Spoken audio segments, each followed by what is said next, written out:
换来看在野的国民党，拼明年8月28要来反内底公投，就为1月初6开始，要来进行第2阶段的联署，目标是2个月要来达成60万份，而且分配予民意代表联署的配额。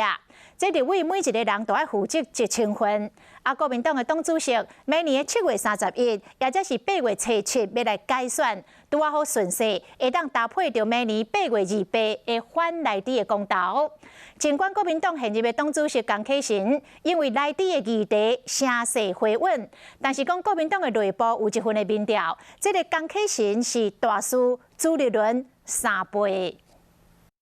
为了反对内地，国民党主席江启臣面前伫咧拼反对，尤其是国民党主席改选时间伫咧明年7月底到8月初，反对内地国民投票拄好伫咧明年8月28。第2阶段连署2个月要达成60万份，除了罗志强爱斗3工募集，立委毛配也一个人爱募1000份。这2个月收集到合格的数目，甚至超出许多，这是绝对没有问题的。为了国民党的未来，立委拢拼死伫咧做，不过像这个动作，无像伫咧替明年要拼连任的党主席江启臣赞声，因为现任的总调林维洲特别落任，嘛要提出党决策，敢若对江启臣真切心。没有吧？没有吧？